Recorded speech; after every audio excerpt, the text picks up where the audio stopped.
কুল in তুখফু মা ফি সুদুরিকুম আও তুবদুহু ইয়ালামহুল্লাহ। বন্ধু, আপনি বলে দেন, কুল ইন তুখফু মা ফি সুদুরিকুম, তোমাদের মনের ভেতরে তোমরা যা কিছু লালন করো, প্রকাশ করো আর গোপন রাখো, সব কিছু সম্পর্কে আল্লাহ তাআলা অবগত। কুল ইন তুখফু মা ফি সুদুরিকুম আও তুবদুহু ইয়ালামহুল্লাহ, আল্লাহ তাআলা সব জানে তোমার দিলে তুমি কি রেখেছো। এজন্য আল্লাহর রাসূল স্পষ্ট ভাষায় হযরত মুআজ একজন বিশিষ্ট আলেম সাহাবী ছিলেন, ডেকে বলে, ইয়া মুআজ আখলিস দীনাকা ইয়াকফিকাল আমালুল কলিল, তোমার দ্বীনকে খাঁটি করো, সঠিক করো, মুখলেস হয়ে যাও, তোমার ধর্মকে, দ্বীনকে খাঁটি করো। মুহাদ্দিসিনে কেরাম বলে, এখানে দ্বীন ধারা বোঝানো হয়েছে দ্বীনের ভেতরে ইসলামের মধ্যে যত বিধিবিধান আছে, হুকুম নির্দেশ আছে, সব কিছু পালন করো ইখলাসের সাথে, লিল্লাহিয়তের সাথে, একমাত্র আল্লাহর জন্য সব হুকুমগুলা পালন করো। নামাজ পড়ো, রোজা রাখো, যাকাত দাও, যা কিছু করো না কেন সব আল্লাহর জন্য করো, লোক দেখানো করো না। আখলিস দীনাকা ইয়াকফিকাল আমালুল কলিল, যদি আল্লাহর জন্য, আল্লাহর রেজামন্দি হাসিলের জন্য সামান্য ইবাদত করো, নাজাতের জন্য যথেষ্ট হয়ে যাবে। বিশাল বড় গরু দিতে হবে না কুরবানি, তুমি ছোটটাই দিও, কিন্তু ইখলাসের সাথে দিও, আমার জন্য, আমার মালিকের জন্য দিও। আল্লাহর রাসূল বলে, আল্লাহর জন্য দিও, লিল্লাহিয়তের সাথে, ইখলাসের সাথে, কারণ মালিক তোমার দিলে যা আছে তুমি প্রকাশ করো আর না করো সব জানে। বলে সুবহানাল্লাহ। তুমি প্রকাশ করো আর না করো, মালিক কিন্তু সব দেখে জানে তুমি কি কনসেপ্ট নিয়ে তুমি কুরবানি করতেছো। তুমি কুরবানি করছো যে আমার বাবা তো প্রতি বছর 2, 2.5, 3 লক্ষ টাকা দিয়া 2টা 3টা গরু দিছে, আমি কেমনে একটা দিই আর 1 লাখ টাকা দিয়া কেমনে দিই? হ্যাঁ, আমার ঋণ করে হলেও, ব্যাংক থেকে লোন নিয়ে হলেও আমার গরু দিতে হবে, 3টা লক্ষ টাকার গরু আমাকে দিতেই হবে। আল্লাহ বলে, আমি তোমার দিলের খবর জানি, প্রকাশ করো আর না করো। কুল ইন তুখফু মা ফি সুদুরিকুম আও তুবদুহু ইয়ালামহুল্লাহ, তুমি প্রকাশ করো আর না করো, আমি কিন্তু জানি। মুহতারাম হাজিরিন, হজে যাচ্ছ, লোকে তোমারে হাজি বলবে, আসার পরে কেউ যদি তোমার নামের শুরুতে হাজি আর আলহাজ না লাগায়, ভালো লাগে না। অনেক সময় বইলা ফেলো, কমজোর হুজুর হলে, মিয়া রিসিটের মধ্যে আলহাজ লেখলাম না কেন, হজ করে আসলাম। মুহতারাম হাজিরিন, তো এই জন্য আল্লাহ বলে, তুমি প্রকাশ করো আর না করো, দিলে যা আছে আমি সব জানি। আল্লাহর রাসূল বলে যে তুমি অল্প আমল করো, আখলিস দীনাকা ইয়াকফিকাল আমালুল কলিল, অল্প আমলই করো কিন্তু আল্লাহর জন্য করো, তাহলে এই আমলটা তোমার নাজাতের কারণ হবে, জাহান্নাম থেকে বাঁচার কারণ হবে, জান্নাতে যাওয়ার উসিলা হবে, আল্লাহর নৈকট্য হাসিল করার মাধ্যম হবে। বলে সুবহানাল্লাহ। কুরবানির নাম তো কুরবান শব্দ থেকে আসছে, নৈকট্য হাসিল করা। তুমি কুরবানি দিয়া নৈকট্য হাসিল করতে পারলা তো। আল্লাহ বলে, তুমি প্রকাশ করো আর না করো, দিলের অবস্থা কিন্তু আমি জানি, দেখতেছি, জানতেছি। কুরবানি খুব মিষ্টি ইবাদত, তাই না? যাকাত কিন্তু সবাই দিতে পারে না, আর সবাই দিলেও খুশি মনে সবাই দিতে পারে না, মুখটা বিগড়ায় দেয়, পেরাশানি হয়, বছর ঘুরে আসলেই লাখ টাকা যাকাত দিতে হয়। হ্যাঁ, কয়জনে খুশি হয়ে যাকাত দেয়? এটা তেমন মিষ্টি না এই ইবাদতটা, তাই না? রোজা রাখতে গেলে প্রচণ্ড রৌদ্রের খরতাপে গলা শুকায় আসে, ইবাদতটা বেশি মিষ্টি না গো। হজ আল হাজ্জু আল আজ্জু, রাসূল বলে হজ খুব কষ্টের। হ্যাঁ, এটাও মিষ্টি না, এটাও কষ্ট লাগে, টাকাও লাগে, শ্রমও লাগে, নওজোয়ান যুবক না হলে কাম সারছে, তাই না? কিন্তু কুরবানিটা খুব মিষ্টি ইবাদত, ফুটানিও মারা যায়, আবার গোস্তও খাওয়া যায়, রকমারি ভুনা বানায় বিভিন্ন পদ্ধতিতে, তাই না? কুরবানিটা মিষ্টি ইবাদত, কিন্তু খুব সেনসিটিভ। এই ইবাদতটা আল্লাহর জন্য হইল কিনা, হইলে তো আপনি আল্লাহর নৈকট্যশীল বান্দা হয়ে গেলেন। আর যদি না হয়, আর যদি এটা লোক দেখানো হয়, 2 পয়সার দাম থাকবে না। মুহতারাম হাজিরিন, এজন্য আমি আপনাদের সামনে যে আয়াতে কারিমা তেলাওয়াত করেছি, এই আয়াতে কারিমার মধ্যে আল্লাহ বলেন, মুখলেস হয়ে যাও, আমার জন্য করো, লিল্লাহিয়তের সাথে করো। আমার জন্য করলে অল্প আমলই যথেষ্ট হবে। এজন্য সামনে আমাদের বড় দুইটা ইবাদত আসতেছে, হজ আর উমরা, এই কুরবানি। এই দুইটা ইবাদতের জন্য সবচেয়ে বেশি যে জিনিসের দরকার, টাকার চাইতেও বেশি দরকার সেটা হচ্ছে ইখলাস, খুলুসিয়ত। এজন্য আল্লাহ তাআলা বলেন, কুল ইন তুখফু মা ফি সুদুরিকুম আও তুবদুহু ইয়ালামুল্লাহ। বান্দা, তোমার দিলে যা আছে তুমি প্রকাশ করো আর না করো সব আমি জানি। আল্লাহর রাসূল বলেন, ইয়া মুআজ আখলিস দীনাকা ইয়াকফিকাল আমালুল কলিল। তোমার দিনকে, তোমার ধর্মকে, তোমার শরীয়তে যা নির্দেশ দেয় সব তুমি আল্লাহর জন্য করো, তাহলে অল্প আমলেই তোমার নাজাতের জন্য যথেষ্ট হবে। মোহতারাম হাজরিন, প্রিয় মোহতারাম হাজরিন, ইখলাস কি জিনিস? ইখলাস কাকে বলে? বুজুর্গানে দিনদেরকে জিজ্ঞাসা করা হলে বুজুর্গানে দিন বলে, কিতাবের ভিতরে আসছে, ইখলাস হচ্ছে যা কিছু করব সব আল্লাহর জন্য করব, আর যত নেক আমল করব সব নেক আমলকে আমি এমনভাবে গোপন করে রাখব, যেমন জেনাখুর, মদখুর, সুদখুর তার গুনাহগুলোকে গোপন করে রাখে। সুদখুর যেমন এলাকার মানুষের কাছে তার সুদের বিজনেসের কথা বলতে চায় না, মদখুর যেমন ঘরে বৈশা মদ খায়, সুশীল মদখুরটা ঘরে বৈশা বন্ধুদেরকে নিয়ে সে মদ খায়, কাউরে বলতে চায় না, লোক সমাজে জানা যাক এটা সে চায় না।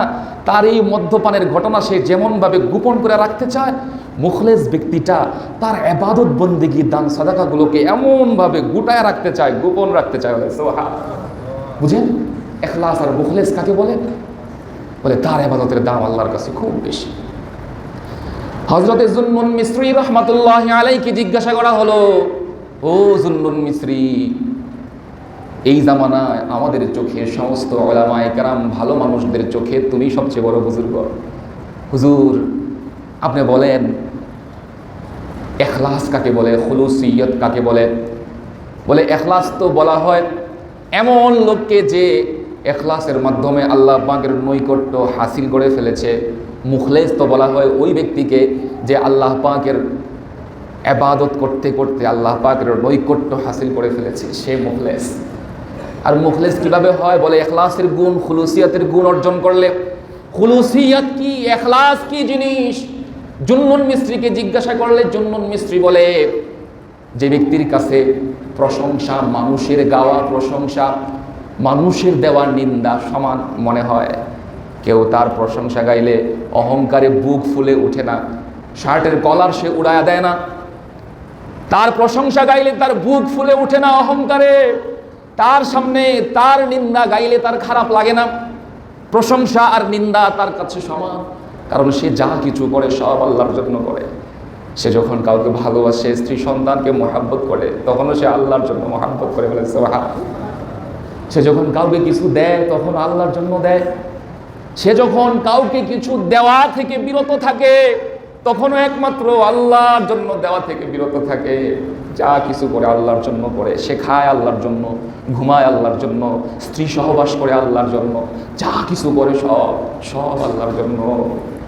মান আহাব্বা লিল্লাহ ওয়া আবগাদা লিল্লাহ ওয়া আ'তা লিল্লাহ ওয়া মানা'a লিল্লাহ ফাকাদ ইসতাকমালাল ঈমান। বলেন, মান আহাব্বা লিল্লাহ ওয়া আবগাদা লিল্লাহ ওয়া আ'তা লিল্লাহ ওয়া মানা'a লিল্লাহ ফাকাদ ইসতাকমালাল ঈমান। সুবহানাল্লাহ। আল্লাহর রাসূল বলেন, তুমি যদি কাউকে মুহাব্বত করো, আল্লাহর জন্য মুহাব্বত করতে থাকো, আর কারো প্রতি যদি বিদ্বেষ পোষণ করো, কারো প্রতি যদি ঘৃণা পোষণ করো, আল্লাহর জন্য তাকে ঘৃণা করো না। সে বেদাতি, মাজার পূজারী, বা সে কোরআন বিরোধী, আলেম বিরোধী, সে মাদ্রাসা মসজিদের সম্পদ লুট করে খায়, এতিমের মাল নষ্ট করে খায়, তো এই জন্য তুমি তার বিরুদ্ধাচরণ করো, তাকে ঘৃণা করো। ও আবগাদা লিল্লাহ, তুমি তার প্রতি রাগ পোষণ করো আল্লাহর জন্য, পার্সোনাল ম্যাটার না, নিজের জন্য না, নিজের খাহেশ, নিজের রাগ তার উপরে আপনি ফালাইলেন না, এই জন্য না, আল্লাহর জন্য। এরপরে আপনি তাকে কিছু দিলেন তো আল্লাহর জন্য। ওয়া মানা'a লিল্লাহ, তাকে দেওয়া থেকে বিরত থাকলেন তো আল্লাহর জন্য। এমন জায়গায় দিলেন যে এই জায়গায় দিলে সব বোয়ালের পেটে যাবে। বলেন, কার পেটে যাবে? বোয়ালের পেটে যাবে, দিয়েন না ওখানে। আর যদি মনে করেন যে আমি 5 টাকা দিব, এটা সঠিক জায়গায় যাবে, এটা আমার এতিম খাবে, এটা মাদ্রাসা মসজিদে যাবে, দিবেন, তো দিবেন, 10 জনকে নিয়ে দিবেন। আর যদি মনে করেন যে না, এটা নিয়ে সন্দেহ আছে, এটা বোয়ালের পেটে যাবে, খবরদার, আপনিও দিবেন না, 10 জনকেও নিষেধ করবেন। রাজি আছেন তো ইনশাআল্লাহ? এটা ঈমান, এটা ঈমান। আল্লাহ তাআলা, আল্লাহ রাসূল সরকারের দোয়া আল্লাহ নবী বলেন, ওয়া মানা আলিল্লাহ ফাকাদ ইসতাকমালাল ঈমান। এটা তোমার ঈমান, তুমি তোমার ঈমানকে পরিপূর্ণ করলা। হায়, প্রতিবাদ পর্যন্ত করতে রাজি না, এমন ঈমান তার শক্তি সামর্থ্য সব আছে, তারপরেও দেখতেছে চোখে যে এখানে 19-20 হইতেছে।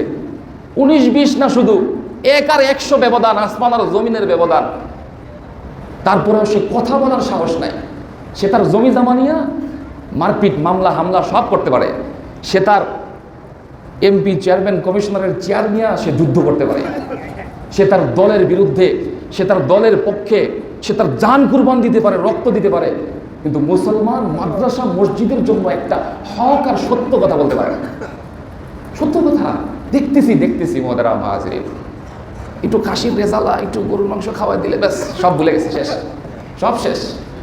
মুহতারাম হাজিরিন, এজন্যে যে কথা না বললেই নয়, এটা ঈমান আপনার, যে আপনি যাই না দিবেন, কাউরে সাহায্য সহযোগিতা করবেন তো আল্লাহর জন্য দিবেন, কাউকে দেওয়া থেকে বিরত থাকবেন তো আল্লাহর জন্য। ফাকাদ ইসতাকমালাল ঈমান, আমি বলি না, রাসূল বলে, এটাই তোমার ঈমান। যা করবা আল্লাহর জন্য করবা। মুহতারাম হাজিরিন, জুন্নুন মিস্ত্রি বলে, মুখলেস ব্যক্তি হচ্ছে ওই ব্যক্তি যে তার কাছে প্রশংসা আর নিন্দা বরাবর সমান। মানুষ তাকে মহাব্বত করুক, 2টা কথা বলার কারণে তাকে ঘৃণা করুক, কিছুই যায় আসে না, আমি আল্লাহর জন্য বলতেছি। সুবহানাল্লাহ, তো অনেক বড় গুণ, অনেক বড় গুণ মুহতারাম হাজিরিন। আমি বলি তো, আমার আদরের বাপ চাচাদেরকে আদর করে বলি, বাবা তোমার হাতটা ধরে তোমাকে বুকে লাগায়া কপালে চুম্বন খায়া বলি, মাদ্রাসা মসজিদের খেদমত করবা আল্লাহর জন্য।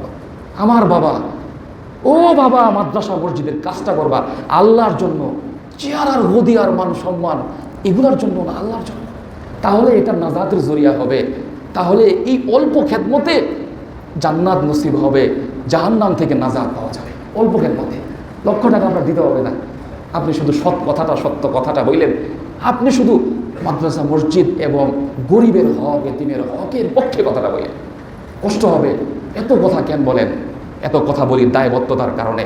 জানেন না যে এখানের দায়বদ্ধতা কতটুকু, এই চেয়ারের দায়বদ্ধতা কতটুকু জানেন না, বিদায় মনে মনে বলতে থাকে না, এত কথা কেন? ওদের আওয়াজে এই মাদ্রাসা মসজিদ সহ, এলাকা সহ গোটা উম্মতে মুসলিমার জন্য ফিকির করতে হবে। গোটা উম্মতে মুসলিমার জন্য, এলাকার প্রত্যেকটা নৌজওয়ান, যুবক, বৃদ্ধ, বাবা, বৃদ্ধা, মার জন্য, মারা যেন পর্দানিসীন হয়ে যায়, মারা যেন হালাল হারাম চিনে, এজন্য ফিকির করতে হবে না। শুধু নিজের ঘর আর বিল্ডিং বানানোর ফিকিরই করলাম সারা জিন্দিগি, 40টা বছর জিন্দিগি কাটায় দিলাম, এটার নাম জিন্দিগি না, এটার নাম সফল মুমিনের জিন্দিগি না মুহতারাম হাজিরিন। এরপরে জুন্নুন মিস্ত্রি বলতেছে,